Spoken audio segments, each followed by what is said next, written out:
Ugh. Used baby clothes? So I have an 8-month-old. So far, the total amount of money we've spent on this kid is maybe $1,000, and that's mostly nappies. We were the last of our social circles to have a baby, and so we've been the recipients of all the stuff.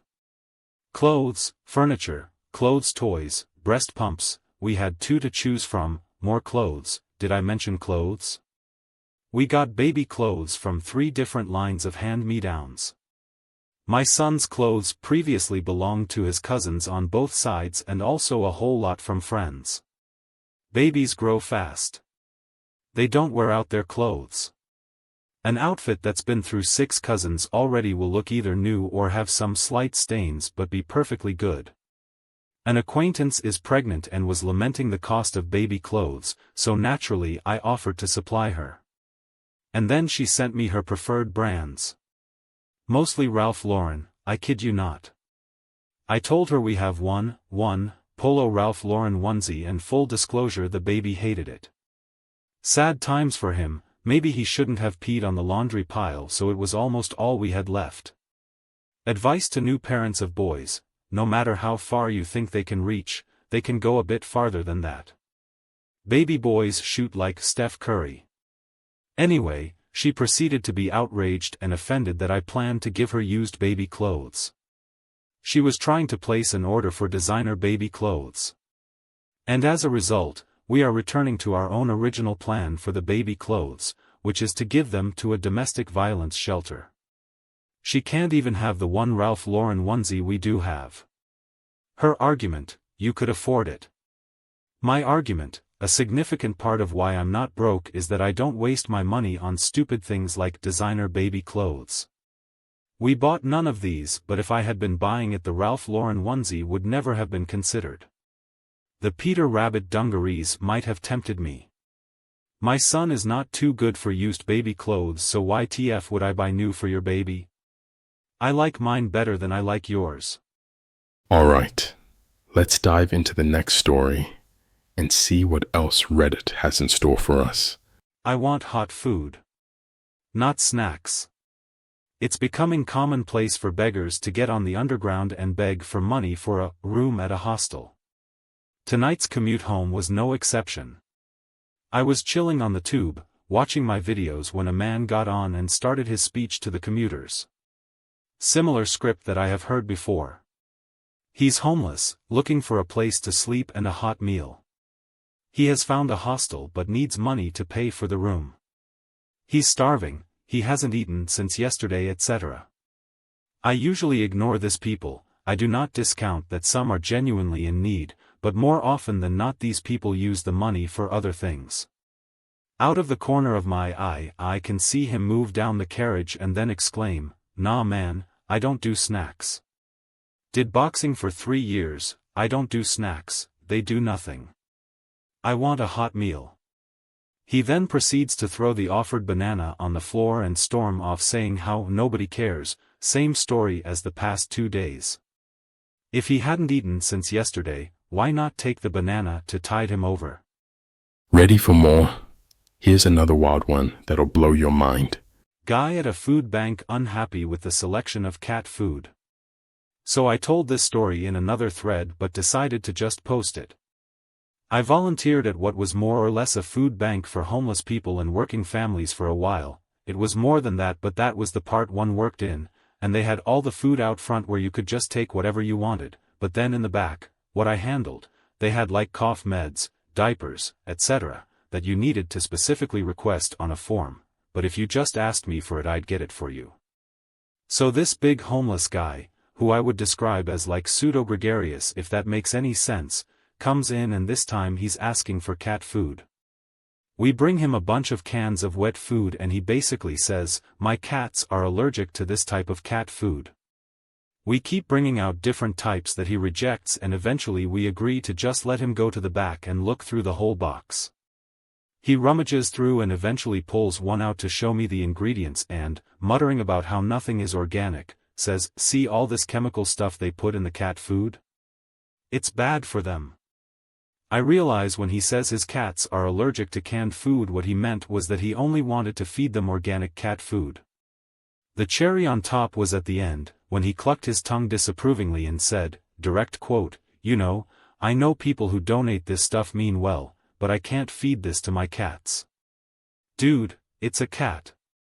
And you're at a food bank. The way he talked was like, I'd rather my cats eat nothing than eat this crap. I wasn't even annoyed by the choosing beggar part, I was annoyed that by the way he was talking, his cats would probably go hungry because of it. Alright, let's dive into the next story and see what else Reddit has in store for us. Got called an a-hole for giving someone free food. There was a post on my local, Buy Nothing, FB group. A single mom of 4, saying that her kids had nothing to eat until her food stamps come in on the 12th. I have more than enough food, so I responded and asked about dietary restrictions/allergies. She DM'd me and said that they had none. I told her I would get right on it, and I would message her when the food was ready. So I get to cooking. I smoked a 12 pounds pork roast, and made a big ol' pot, 6 quarts, of rice pilaf to go along with it. I also bagged up some canned goods and boxes of pasta. When the food was done, I sent her a DM with my address. She said she can't drive, and asked if I could deliver it to her. That was the first red flag. But, I decided to go the extra mile, technically 17 miles. I get to her house, and I knock on the door with the pot of rice in my hands. She takes it from me, looks inside, and the first thing she says is, "No meat?" Not, "Thank you," just, "No meat?" Second red flag. So I told her that the meat was still in the car, since I could only carry one thing at a time. So I head back to my car, and I grab the pork roast. I bring it to her, and she invites me inside. We walk into her kitchen, and she takes the foil off the roasting pan, sees the massive pork roast, and her response is, "You expect us to eat the same thing for 4 days?" We're now at 3 red flags. At this point, I decided to get back in my car and drive away. As I'm walking to my car, she is screaming at me that her kids won't eat leftovers, and it's my fault they will go hungry. I don't reply, I just get in my car and drive home. I get home and open Facebook to block her, only to see that she had tagged me in a new post on the Buy Nothing group. I will quote the post below. "OP is a selfish asshole. He said he would help us, but only brought us 1 meal. If there are any actual good people out there, my kids are still gonna need food for 3 days." I blocked her and left the group.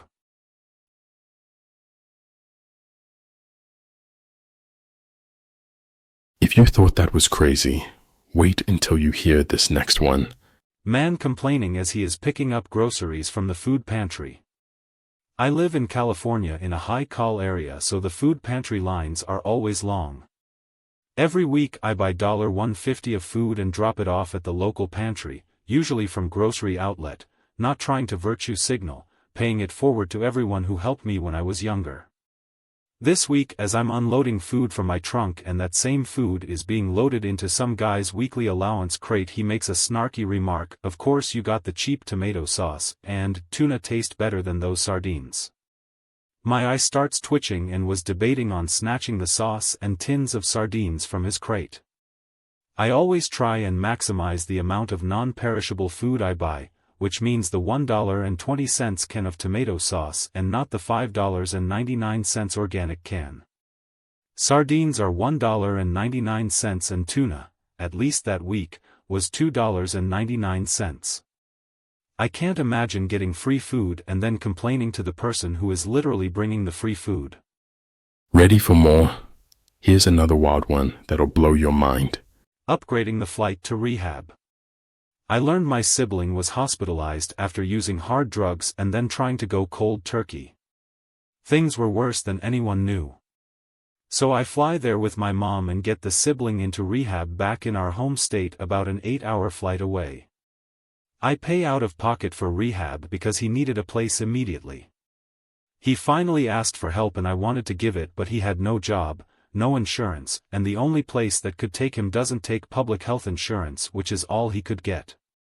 There was literally no place else for him to go. He's broke, and so is my mom. I'm busy booking rehab so they have my CC information to get flights and they upgrade the tickets. They said they needed the leg room.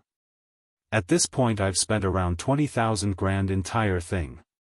Flights, hotel, food, shipping and packing his things, cleaning supplies because of the detox attempt, cabs, new clothes because he didn't have any, not even in the hospital, and rehab which was around 17,000. It's a lot of money for me, but I truly believe he would have died otherwise. I know the upgrade is not a huge amount of money, but I have spent my savings and then some on this one shoot for my sibling, and this feels like a slap in the face. I'm too tired to do anything, came home to sick kids and then I got the flu. So maybe I'm stewing a bit. But also WTF. To top it off, I got a hotel room with 2 beds and they each took one. I should probably join a support group, but for now, I post this here. I have lost a lot of family, so I felt the urgency of this, but now that it's died down I feel used. And no, I didn't get a thank you. It was also like this before the drugs, so I shouldn't be surprised. If you thought that was crazy, wait until you hear this next one. People tried to get free bowling and drinks because it's one's birthday. I work at a bowling alley, and I'm practically one, if not the only one, that my managers depend on to do everything. That includes working the front desk, kitchen, bar, occasional serving, and janitorial duties. I take this in stride, and don't complain about it because my managers tell me to work hard, don't complain, and good things will come to you. My ultimate goal is to make it to a management position there, and I hope they see that. It may sound naive, but it sounds like they're actually considering it. However, it won't happen until after the holidays are over. I think it's a bad idea to get promoted during the holidays because that's our busiest time of the year, and I'll just get thrown into the mix without the proper guidance. I was told to ask about it in February to April. It's a waiting game, but I'm willing to play it. Anyway, on with the story. One Saturday night, I'm working the front desk, bar, and kitchen simultaneously. At the time, it was dead. Since there's no one at either, I'm at the front desk when a group of 5 come in. I greet them, and give them the rundown about pricing. Because it was a Saturday, prices were $9.99 per person per game, with shoe rentals being $5.99 per person. One of them started saying, "It's my daughter's birthday." Immediately, I just say, "Okay." All because unless you have a reservation or event scheduled, we don't cater to walk-in birthday parties, so everything they do is out of pocket. That same woman kept pressing me for free stuff, but I said, "Sorry. We don't do birthday specials here." They got annoyed and threatened to leave, but eventually, after some discussion, they paid.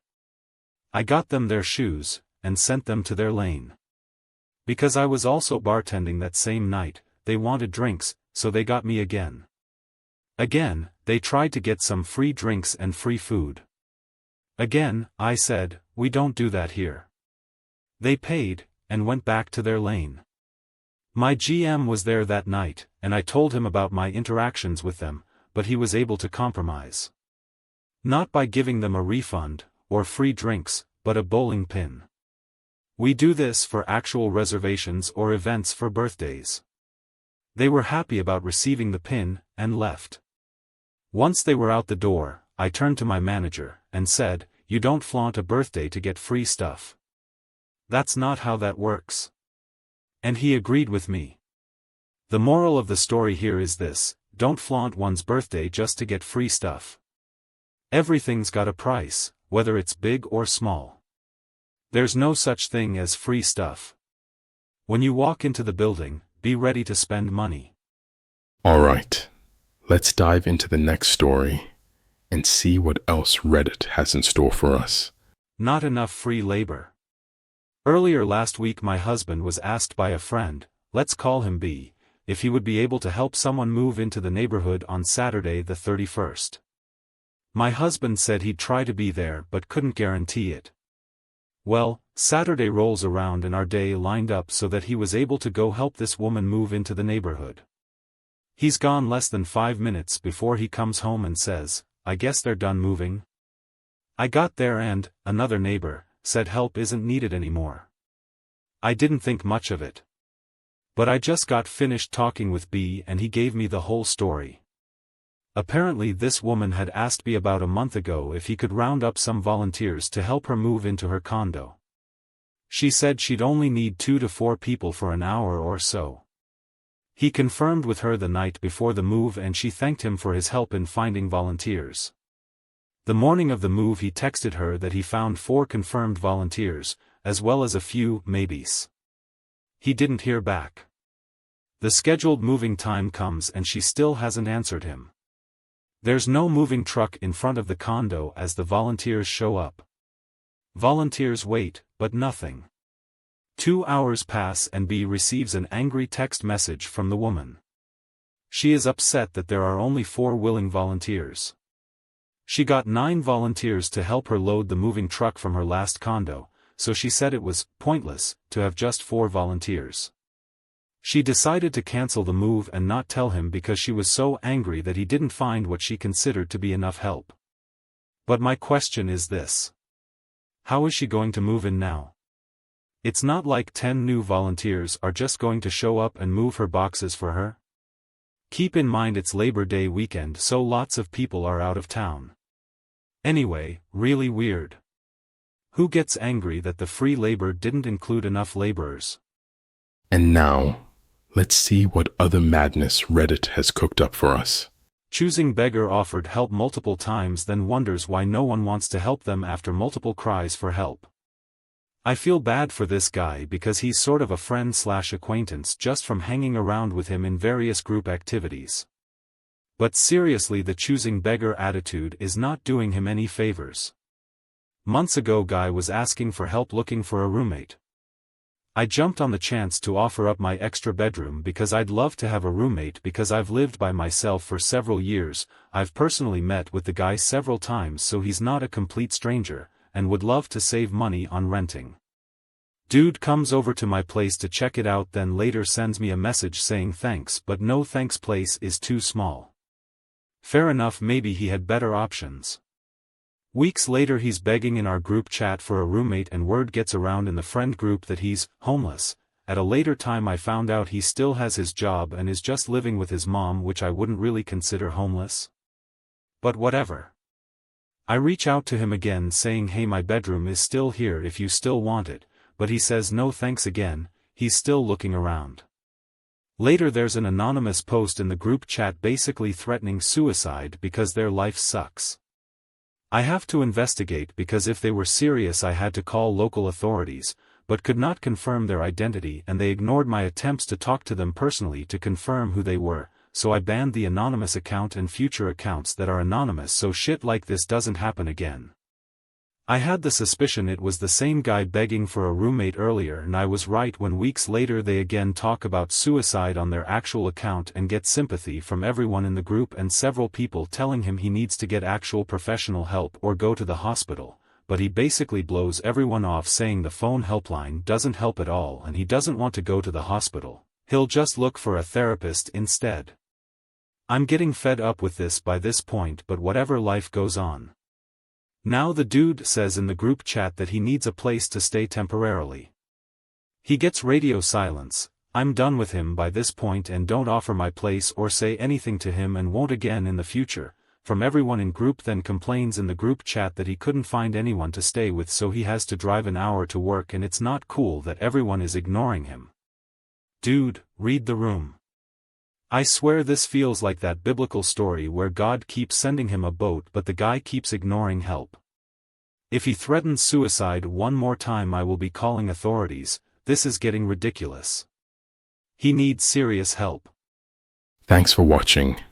Make sure to like, subscribe, and let me know which story was your favorite.